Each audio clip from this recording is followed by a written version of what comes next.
ಇಷ್ಟು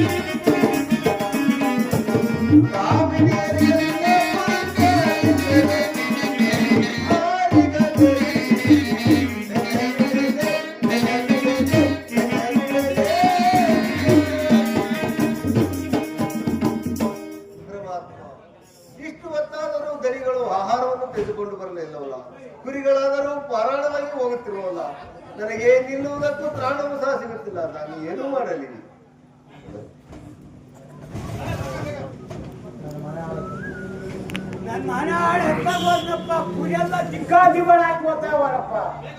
ತಪ್ಪದಲ್ಲಿ ಆಹಾರವನ್ನು ಕೊಡುತ್ತಂದೆ. ಏನ್ ನಾನೇ ತಿಂಡಿ ಕೊಡ್ತೀನಿ ಅಂತ ಹೇಳಿದ್ದೇನೆ. ಕುರಿಯೆಲ್ಲ ದಿಕ್ಕೆಲ್ಲ ವಾಯ್ತಾ ಕುರಿ ಊರಾಗಿ ನನಗೆ ಆಗ್ತಾರ ಅಂತ ಹೇಳಿದ್ನೆ. ಅಂಥದ್ರಲ್ಲಿ ನೀನು ಕುರಿಗಳೆಲ್ಲ ಬಿಟ್ಟು ಊಟ ಕೊಡು ಕೇಳ್ತೀರಿ, ಎಲ್ಲಿಂದ ತಂದ್ಕೊಡೋಣ? ಅಪ್ಪ, ನಾನು ಊಟವನ್ನು ಮಾಡಿ ಎಷ್ಟೋ ದಿವಸವಾಯ್ತು, ನನಗೆ ನಿಲ್ಲುವುದಕ್ಕೂ ತ್ರಾಣವಿಲ್ಲ. ಸ್ವಲ್ಪ ಆಹಾರವನ್ನು ಕೊಡುತ್ತೇನೆ. ನಾನೇನಾರ ಕುರಿ ಹತ್ರ ಸಾಯಂಕಾಲ ವಿಳ್ಳೆದರ ಹಾಕಿ ಅಂತ ಕುಂತ್ಕೊಂಡು ಬಂದನ ಸುಶೀಲಕ್ಕ ಒಂಚೂರು ಸುಣ್ಣ ಕೊಡಜ್ಜ ಅಂತ ಕೇಳಿರಿ. ಸುಣ್ಣ ಕೊಟ್ಟವ್ರಿ ಮಗಳ, ನಿನಗೆ ಊಟ ಕೊಡ್ತೀನಿ ಅಂತ ಹೇಳಿದ್ನೆ. ತತ್ತರೆ ನನ್ ಕೋಲ.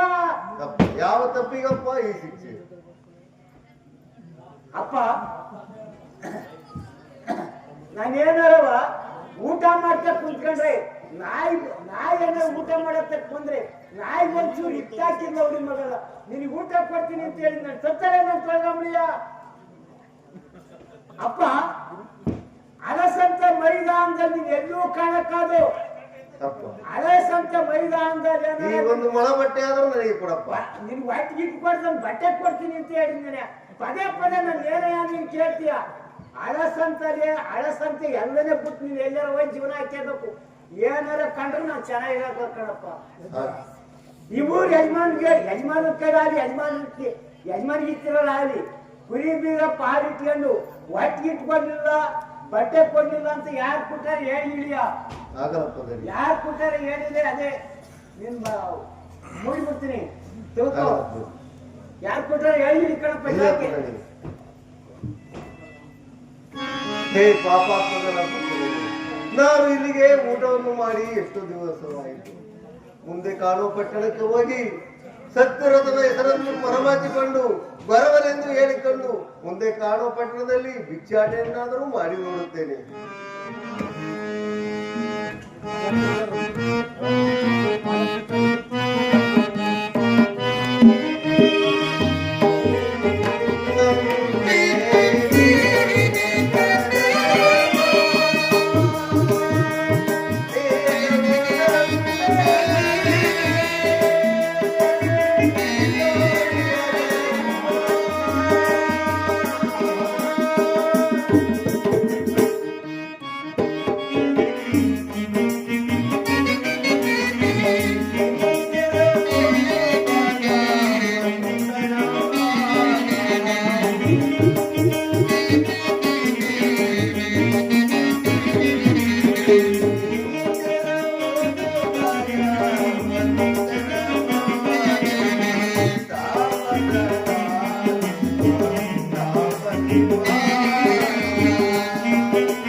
ಭಕ್ತರು ಯಾರಿದ್ದೀರಿ?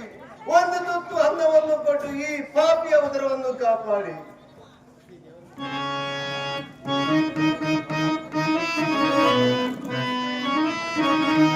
ದೇವರ ಮಕ್ಕಳು ನಾವೆಲ್ಲ ತಿರುಗ ಧನಿಕ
ಭವತಿ ಭಿಕ್ಷಾಂದೇವಿ, ಭವತಿ ಭಿಕ್ಷಾಂದೇವಿ.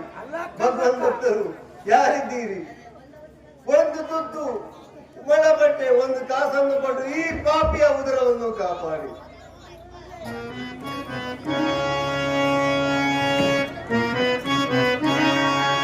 ಶಿವ ಭಕ್ತೆ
ಭಗವತಿ ಭಿಕ್ಷಾಂದೈ ಭಗವಾನ್ ಭಕ್ತರು ಯಾರಿದ್ದೀರಿ?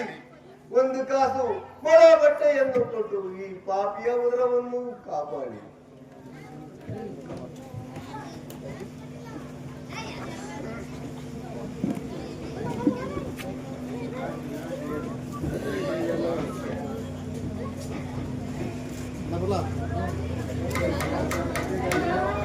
ನಮ್ಮ ಜಯಕ್ಕನ ಮಗಳು ಒಯ್ಯ ನೋಡ್ಬಿಟ್ಟು ಭಿಕ್ಷೆ ಕೊಡ್ತಾವೆ ಒಯ್ಗೆ. ಅಲ್ಲ ಕಣೆ ಅಳಸಂತೆ ಎಲ್ಲನ ಬಿಟ್ಟು ಹೋಗ್ಬೇಕು ಅಂತ ಹೇಳಿದ್ನಿ. ಹೋಗಿನ ಗಣಿ ಮಾಡ್ಕೊಂಡ್ಬಿಟ್ಟು ಭಿಕ್ಷೆ ಬೇಡಕ್ ಬಂದಿದ್ಯಾರ? ದಾರಿಯ ಮಾರ್ಗವು ಮರಮಾಚಿ ಪುನಃ ಇಲ್ಲಿಗೆ ಬಂದಿರೇನಪ್ಪ, ಮುಂದಕ್ಕೆ ಹೋಗುತ್ತೇನಪ್ಪ.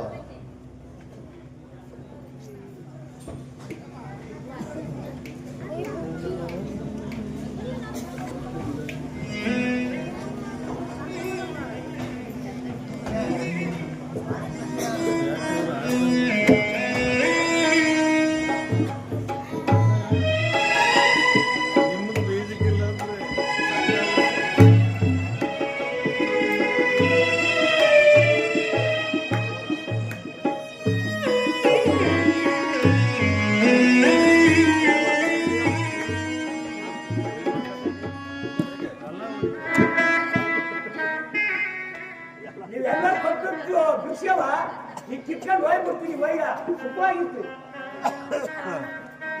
ಹೋಗಪ್ಪ. ಯಾಕೆ ಹೋಗ್ಬಿಟ್ಟಿದೆ? ಯಾಕೆ ಕೈ ಹೇಳಿಲ್ಲ? ಯಾಕೆ ಹೋಗ್ಬೇಕು?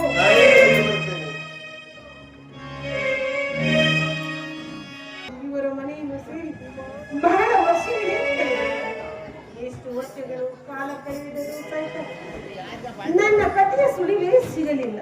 ಇನ್ನು ಎಷ್ಟು ವರ್ಷ ಇದ್ದರೂ ಏನು ಪ್ರಯೋಜನವಿಲ್ಲ. ಅಲ್ಲದೆ ಇವರ ಅನ್ನದ ಋಣವಾದರೂ ನಮಗೆ ಬಹಳವಾಗಿ ಬಾಧಿಸುತ್ತದೆ. ಇವರ ಅನ್ನದ ಋಣವನ್ನು ತೀರಿಸಬೇಕಾದರೆ ನಮ್ಮನ್ನು ನಾವು ಯಾರಿಗಾದರೂ ಮಾಡಿಕೊಂಡು ಇವರ ಅನ್ನದ ಋಣವನ್ನು ತೀರಿಸಲೇಬೇಕು.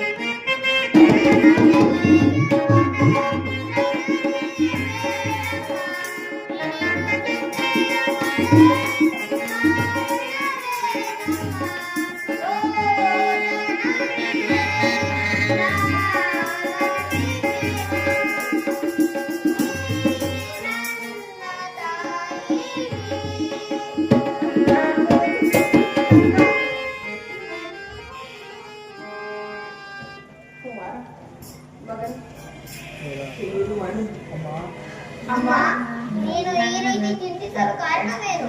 ನನ್ನ ಜನಕವೆಲ್ಲಮ್ಮ. ನಮ್ಮನ್ನು ಸಾಕಿಕೊಂಡವರು ಯಾರು? ಅವರ ಕುಲವೇ ಯಾವುದಮ್ಮ? ನಮ್ಮನ್ನು ಸಾಕಿಕೊಂಡು ಹೊರಮ್ಮ ಎಲ್ಲರೂ ನಮಗೆ ಇಷ್ಟು ವರ್ಷಗಳ ಕಾಲ ಅನ್ನ ನೀರು ಬಟ್ಟೆಯನ್ನು ಕೊಟ್ಟು ಸಾಕಿಸಲು ನಮ್ಮ ಕುಲವಕ್ಕ ಕುಮಾರಿ ಈ ದಿನ ಅವರ ಋಣವನ್ನು ತೀರಿಸಿ ನಾವು ಇಲ್ಲಿಂದ ಮುಂದಕ್ಕೆ ಹೋಗೋಣ ಕುಮಾರ. ಇಲ್ಲಿಂದ ಮುಂದಕ್ಕೆ ಹೋಗೋಣ. ಅಮ್ಮ, ಕ್ಷತ್ರಿಯ ವಂಶಜರು ಹುಟ್ಟಿ ಹೊರಬರವರ ಮನೆಯಲ್ಲಿ ಊಟ ಮಾಡಿದ ಅನ್ನ ಋಣಶೇಷವಲ್ಲವೇನಮ್ಮ? ಹೌದು ಕುಮಾರ, ಹೌದು. ನಿನ್ನ ಮಾತು ನಿಜವಪ್ಪ, ನಿನ್ನ ಮಾತು ನಿಜವು.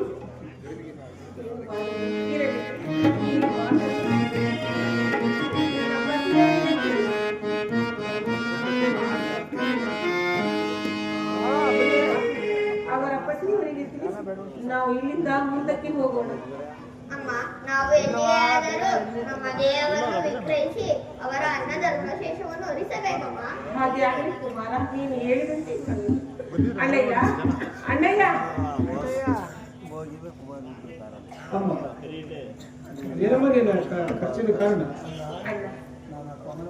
ನಾನು ಪಂಗಡ ಮರದಡಿ ಮನಗಿದ್ದೆ. ಯಾಕೋ ನಮ್ಮ ಮನೇಲಿ ತಾಯವ ಗುಣಗೊಳಗೊಳ ಅಂತ ಹೊತ್ತಂಗಾಯ್ತು. ಮನವರಿ ಅಲ್ಲ ಭಗತ್ ನಮ್ಮ ಮನವರಿ ಗಿಟ್ ಗಿಟ್ ಬಿಡ್ಲೆ ಹೆಂಗ ಖರ್ಚು ಕೇಳ್ತೀನಿ. ಮನವರಿ ಬರಲಿ ಚಿನ್ನ. ನಾನು ಪೊಂಗಣ್ಣ ಮರದಲ್ಲಿ ಮನಗಿದ್ನಲ್ಲ, ನಾನು ತಪ್ಪಂದಲ್ಲಿ ಆ ನಮ್ಮನ್ನ ಸಾಕಿಡ್ತೀವಲ್ಲ ತಾಯವ್ವ ಮಗು ಗೊಳಗೊಳಗೊಳೋ ಅಂತ ಹೊತ್ತಂಗಾಯ್ತು. ನೀನೇ ಗಿಂಡಿ ಬಿಟ್ಟು ಹೆಂಗವ ಯಾಕೆ ಆ ತಾಯಿ ಮಗು ಮಗಿಗೆ ನಾನೇನು ಮಾಡಿಲ್ಲಪ್ಪ. ನಾನು ನೀನ್ ಒಳ್ಳೆಯ ಹಿಂಗೆ ನಿನ್ ಮಾಡಕ್ಕಲ್ಲ ಆ ತಾಯಿ ಕರೆ ಬಾಯಿ ಅವ್ರನ್ನ ಅವ್ರ ಮಗುನ ನಮ್ಮ ಆ ಎಮ್ಮು ನನ್ನ ಮಗು ತರ ಸಾಕಿದ್ದೇನೆ. ಆ ಎಮ್ಮು ನಾನೆಂತೂ ಗಿಲ್ಲಿ ಒಳ್ಳೇದಾಗ್ಬಿಡಂಗಾರೆ ಅಣ್ಣ. ತಾಯಿಯವರು ಏನು ತಪ್ಪಿಲ್ಲವಣ್ಣ. ಇಷ್ಟು ವರ್ಷಗಳ ಕಾಲ ನಿಮ್ಮ ಮನೆಯಲ್ಲಿ ತಮ್ಮ ಸ್ವಂತ ಮಕ್ಕಳಂತೆ ನಮ್ಮನ್ನು ಸಾಕಿಸಲಿದೆ ಅಲ್ಲದೆ ನಿಮ್ಮ ಅನ್ನದ ಋಣವು ನಮಗೆ ಬಹಳವಾಗಿ ಬಾಧಿಸುತ್ತಿರುವುದು ಒಳ್ಳೆಯ. ನಿಮ್ಮ ಋಣವನ್ನು ತೀರಿಸಬೇಕಾದರೆ ನನ್ನನ್ನು ನಾವು ಯಾರಿಗಾದರೂ ಮಾಡಿಕೊಂಡು ನಿಮ್ಮ ಅನ್ನದ ಋಣವನ್ನು ತೀರಿಸಲೆಂದು ನಾವು ಇಚ್ಛಿಸಿರುವುದು. ನಮಗೆ ಅಪ್ಪಣೆಯನ್ನು ಕೊಡಿ ಅಣ್ಣಯ್ಯ.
ತಾಯಮ್ಮ ಭಾಗ್ಯದ ಲಕ್ಷ್ಮಿ ಅಂತ ಬಂದು ನಮ್ಮ ಪಾಪ ಕರ್ಮಗಳನ್ನೆಲ್ಲ ತೊಳೆದು ನಮ್ಮನ್ನು ತಬ್ಬಲಿ ಮಾಡಿ ಹೊರಟು.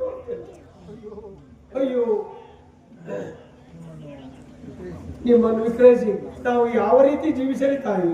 ಬೇಡ ತಾಯಿ ಬೇಡ, ನಿನ್ನನ್ನು ಯಾವ ರೀತಿಯಲ್ಲೂ ವಿಕ್ರಯಿಸಲಾರು.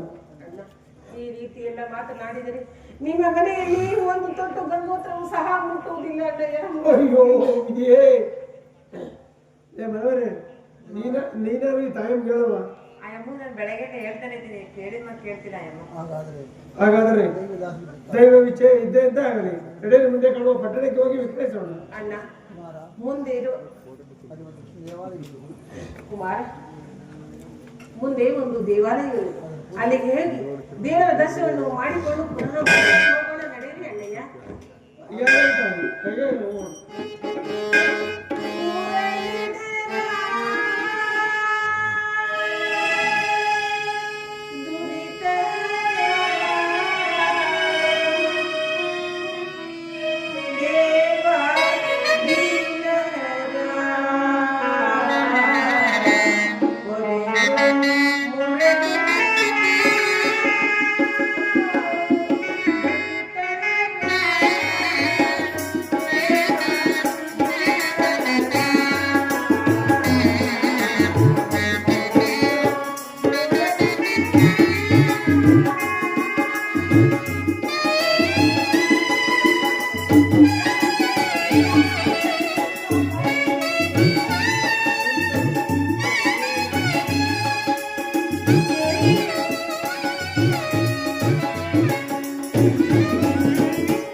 ನನಗ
ಏನೋ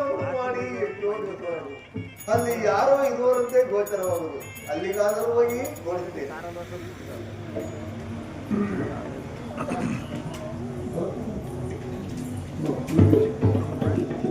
ಅಪ್ಪ ಮಗು ತಿನ್ನಲು ಏನಾದರೂ ಆಹಾರ ಇದ್ದರೆ ಕೊಡು ಮಗು.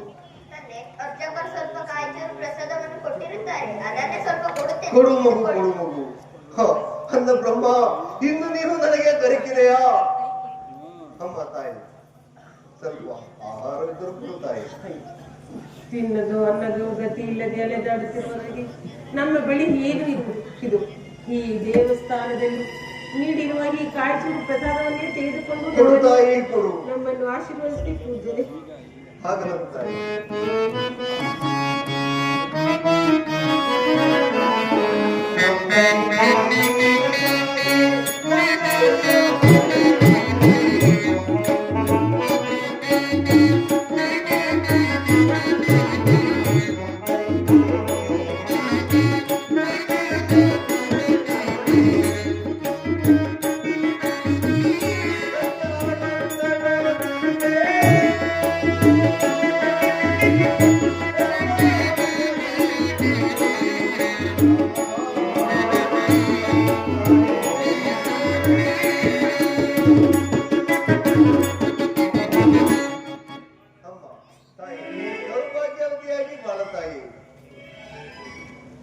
ಮಗು ನಿನ್ನನ್ನು ಆ ಪರಮಾತ್ಮನು ಕಾಪಾಡದಪ್ಪ. ಮಗು ನಾನಿನ್ನೂ ಹೋಗಿ ಬರುತ್ತೇನೆ. ಹಾಗೆ ಆಗಲಿ ಪೂಜೆ. ಅಮ್ಮ ಮುಂದೆ ಕೊಡುವ ಪಟ್ಟಣಕ್ಕೆ ಹೋಗಿ ನಿಮ್ಮನ್ನು ವಿಕ್ರಯಿಸುವುದು. ಧೈರ್ಯವಾಗಿ ಹೋಗೋಣ. ಹಾಗೆ ಆಗಲಿ.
ಈ ಪಟ್ಟಣಕ್ಕೆ ನಾವೇ ದೊಡ್ಡ ಶ್ರೀಮಂತರು. ಆದ್ರೆ ಏನು ಮಾಡೋದು, ನಮ್ಮ ಮನೆಯ ಕೆಲಸವೆಲ್ಲ ಮೂಡಿ ಬಿದ್ದು ಹೋಗಿ. ಯಾರಾದ್ರೂ ಆಳ ಸಿಕ್ಕಿದರೆ ಕೊಂಡುಕೊಳ್ಳುತ್ತೇನೆ.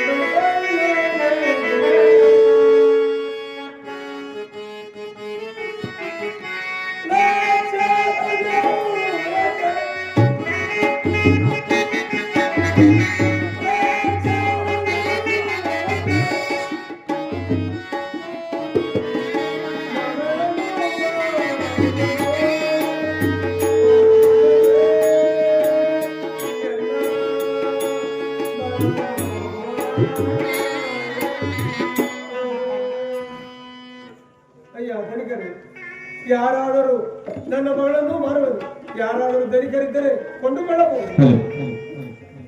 ಏನಯ್ಯ ಸಾರ್ತಿರುವುದು? ಅಯ್ಯ ದನಿಗಳೇ, ನನ್ನ ಮಗಳನ್ನು ಮಾರುವುದು, ಯಾರಾದರೂ ಕೊಂಡುಕೊಳ್ಳಬಹುದು. ಏನಯ್ಯ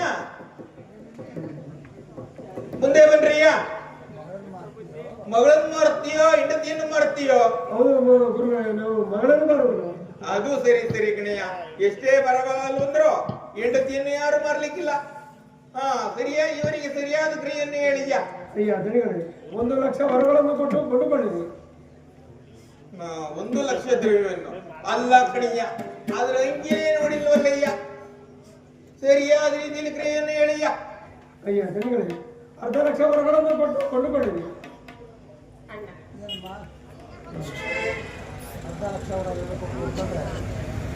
ಅಲ್ಲ ಕಡಿಮೆ, 1/2 ಲಕ್ಷವಾದ ದ್ರವ್ಯವನ್ನು ಕೊಟ್ಟು ಕೊಂಡುಕೊಂಡ್ರೆ ನೀನ್ ಮನೆಯಲ್ಲಿ ನಮ್ಮ ಮನೆಯಲ್ಲಿ ಯಾವ ಕೆಲಸ ಮಾಡ್ತೀಯಮ್ಮ?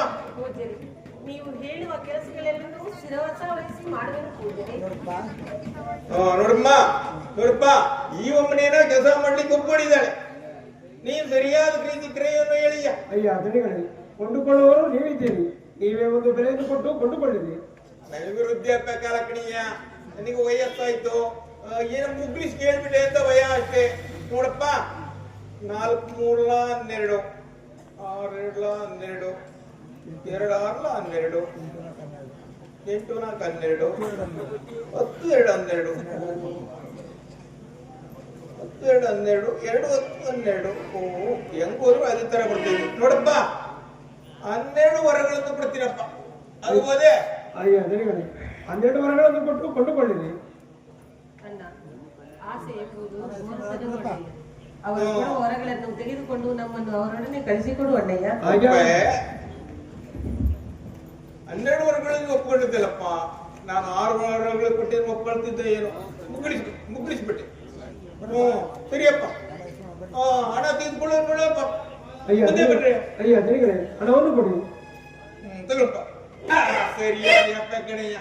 ಅಲ್ಲ ಕಣಯ್ಯ, ನೀನೇನೋ ಹಣ ತೆಗೆದುಕೊಂಡು ಹೋಗ್ಬಿಡ್ತೀಯ.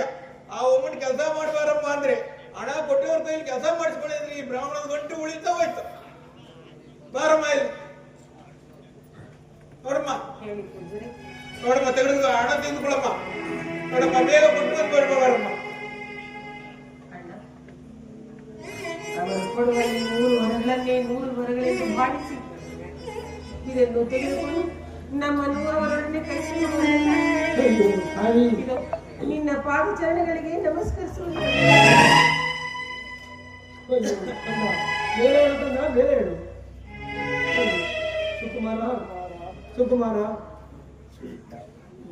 ಕುಮಾರ ಕುಮಾರ, ತಂದೆ ತಾಯಿಯಂದಿರನ್ನು ನಮಸ್ಕರಿಸಿ ಆ ದಿನ ಆ ಋಣವನ್ನು ತೀರಿಸಿಕೊಳ್ಳೋಣ ನಡೆಯಪ್ಪ.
ಇಂದಿಗೆ ಸಂಪೂರ್ಣವಾಗಿ ಎಲ್ಲಿಯಾದರೂ ಹೋಗಿ ತಾಯಿ ಮಗು ಸುಖವಾಗಿ ಜೀವನವನ್ನು ನಡೆಸಿ.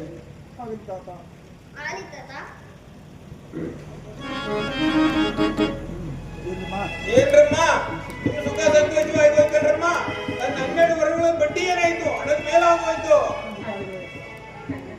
ಸ್ವಲ್ಪ ತಡವಾದ ಪೂಜೆರು ಕೋಪಿಸಿಕೊಳ್ಳುವರು, ನಮ್ಮನ್ನು ಕಳಿಸಿಕೊಡು ಅಣ್ಣಯ್ಯ. ಹಾಗೆ ತಾಯಿ, ಹೋಗಿ ಬನ್ನಿ ನಡಿ ಕಂದ.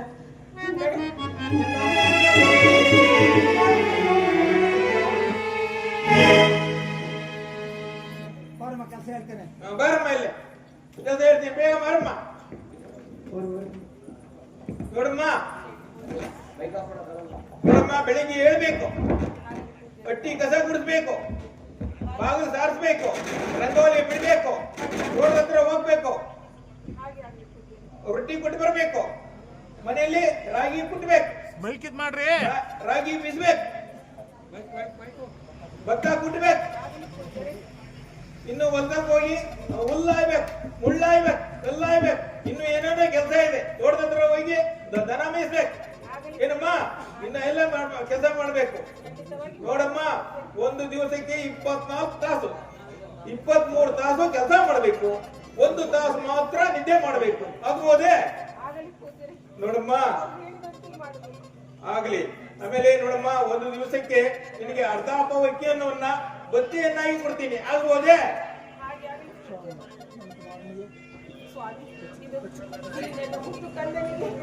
ಈ ಬ್ರಾಹ್ಮಣ ತರ ಬುದ್ಧಿ ಇಲ್ಲ ಅಂತ ತಿಳ್ಕೊಂಡಿದ್ದೀನಮ್ಮ. ಅವನಿಗೂ ಕೊಡ್ತೀನಿ, ನಿನಗೂ ಕೊಡ್ತೀನಿ. ಆಗ್ಬೋದೇ? ಅವನ ಪಕ್ಕದಲ್ಲಿ ಇರ್ತೇನೆ, ಇರ್ಲಿ ಬಿಡಮ್ಮ.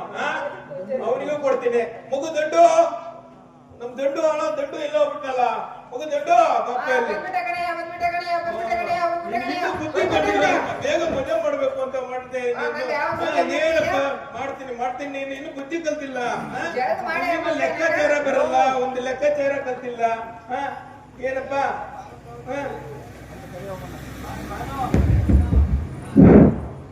ಅಯ್ಯ ಯಾರಯ್ಯ ಇವರು? ನಿಮ್ಮಮ್ಮನಿಗೂ ವಯಸ್ಸಾಯ್ತಲ್ಲಪ್ಪ, ನಿಮ್ಮಮ್ಮನಿಗೆ ವಯಸ್ಸಾಯ್ತು. ಕಾಡು ಹೋಗು ಅನ್ನುತ್ತೆ, ಕಾಡು ಹೋಗು ಅನ್ನುತ್ತೆ, ಊರು ಬಾ ಅನ್ನುತ್ತೆ ಅಪ್ಪ. ಆದ್ರಿಂದ ನಿಮ್ಮಮ್ಮನಿಗೆ ಕೆಲಸ ಮಾಡಕ್ ಆಗಲ್ಲ. ಅದಕ್ಕೆ ಒಂದು ಆಳು ಕೊಂಡ್ಕೊಂಡಿದ್ದೀನಿ ನೋಡಪ್ಪ ಅಲ್ಲಿ. ಯಾರು ಇವ್ರೇನೆಯಾ? ಅವ್ರೇ ನೋಡಪ್ಪ. ಅಯ್ಯ ಇವ್ರಿಗೆ ಕರಾಯ? ಕ್ರಯ 12 ವರಗಳನ್ನು ಕೂಡ ಒಪ್ಕೊಂಡಿದ್ದೀನಪ್ಪ. ಅಲ್ಲ ಕಣಯ್ಯ, 12 ಆಣೆ ಕೊಟ್ಟರೆ 12 ಜನನ ಕರ್ಕೊಂಬತ್ತಲ್ವನಯ್ಯ? ಹಿಂಗ ತಪ್ಪು ಮಾಡಿದೆ ಅಂತೀಯ? ಹೌದು ಕಣಯ್ಯ. ಇರ್ಲಿ ಬಿಡಪ್ಪ, ಕೆಲಸ ಮಾಡೋರು ಯಾರು ಇಲ್ಲ ಮನೆಯಲ್ಲಿ. ಅಲ್ಲ ಕಣಯ್ಯ, ಇವ್ರಿಗೆ ಬತ್ತ್ಯಾ? ಬತ್ತಿ ಹೇಳಿದ್ರಪ್ಪ. ಪ್ರತಿದಿನ ಅರ್ಧ ಅಕ್ಕಿಯನ್ನು ಕೊಡಲಿಕ್ಕೆ ಒಪ್ಕೊಂಡಿದ್ದೀನಪ್ಪ. ಅಯ್ಯೋ ಅಲ್ಲ ಕಣಯ್ಯ, ನಿನ್ ಬುದ್ಧಿಲಿ ಮೆತ್ಲೆ ಐತೋ ಇಲ್ಲ ಸಗಣಿ ಐತಯ್ಯ? ಯಾಕಯ್ಯ? ದಿನಕ್ಕೆ ಅರ್ಧ ಅಕ್ಕಿ ಅನ್ನಾದ್ರೆ ವರ್ಷಕ್ಕೆ ವಾರಕ್ಕೆ ಎಷ್ಟಾಯ್ತು? ನನ್ ಲೆಕ್ಕ ತಿಂಗಳಿಗೆ ಎಷ್ಟಾಯ್ತು? ವರ್ಷಕ್ಕೆ ಎಷ್ಟಾಯ್ತು? ಲೆಕ್ಕ ಆಗಯ್ಯ? ಲೆಕ್ಕ ಬಿಡಿ. ಒಂದು ವರ್ಷಕ್ಕೆ 365 ಇಟ್ಟು ಅರ್ಧ 45 ಸೇರೆ ಅಕ್ಕಿ ಆಯ್ತಪ್ಪ. 45 ಸೇರೆ ಅಕ್ಕಿ ಆದ್ರೆ ನಮ್ ಭೂಮಿಗೈತೆ ಉಳಿಯುತ್ತಾನೆಯ? ಎಲ್ಲೋ ಉಳಿಯಕ್ ಬಂತೇನಪ್ಪ. ಬರಮ್ಮ ಇಲ್ಲಿ ನೋಡಮ್ಮ. ನಿನ್ನನ್ನು ಕೊಂಡುಕೊಳ್ಳುವಾಗ ಇನ್ನೊಂದು ಒಬ್ಬಳನ್ನು ಕೊಂಡುಕೊಂಡೇನೋ, ಈ ಮಗುವನ್ನು ಕೊಂಡುಕೊಂಡೇನೋ? ನಾನು ಇರುವರನ್ನು ಕೊಂಡುಕೊಂಡಿದ್ದೀನಿ ಪೂಜಾರಿ. ಈಗ ನೋಡಮ್ಮ, ಈ ಮಗು ನಮಗ್ ಬೇಡ, ನಿನ್ನೊಬ್ಬಳನ್ನು ಮಾತ್ರ ಕೊಂಡ್ಕೊಂಡಿದ್ದೀನಿ ನೋಡಮ್ಮ. ಆದ್ರಿಂದ ಈಗ ನಮ್ಮ ಮಗು ದಂಡು ಹೇಳ್ತಾ ಇದ್ದಾನೆ, ನೀನೊಬ್ಳೇ ಸಾಕು, ಈ ಮಗುನ ಎಲ್ಲಾರು ಬಿಟ್ಟು ಬಂದ್ಬಿಡಮ್ಮ. ಈ ರೀತಿ ಎಲ್ಲ ಮಾತನಾಡಬೇಡಿ ಪೂಜಾರಿ. ಇಲ್ಲಮ್ಮ, ನಮ್ಮ ಮಗು ದಂಡು ಒಪ್ಪಲ್ಲ. ಯಾವ ರೀತಿಯಾಗಿ ದಂಡು ನೋಡಪ್ಪ, ಈ ಕಸವನ್ನು ಒರೆಸ್ಕೊಂಡು ಹೋಗಿ ಈ ಒಮ್ಮನಿಗೆ ಇಬ್ಬರನ್ನು ಕರ್ಕೊಂಡು ಹೋಗಿ ಈ ಮಗುನ ಎಲ್ಲಾರು ಮಾರಲಿ. ಇಲ್ಲ ಅಂದ್ರೆ ನಮ್ಮ ಕುಪ್ಪಲೆ ಬಾಬು ಇದ್ದಲ್ಲಪ್ಪ, ಅಲ್ಲಿ ಚಳಿ ತಂದು ಮಾತನಾಡಬೇಡಿ ಪೂಜಾರಿ, ಮಾತನಾಡಬೇಡಿ. ಏನು ಅರಿಯದ ಈ ನನ್ನ ಕಂದನನ್ನು ಎಲ್ಲಿಗೆ ತಾನೇ ಕಳಿಸಲಿ ಪೂಜಾರಿ, ಎಲ್ಲಿಗೆ ತಾನೇ ಕಳಿಸಲಿ? ಬೇಡಿ ಪೂಜಾರಿ, ಬೇಡಿ. ತರಲೆಯ ಈ ಪರಿ ಕಾಡುವುದೇ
ಈ ರಜೆಗಳನ್ನ ಹೊರ್ಸು. ಅಯ್ಯೋ ನನಗೆ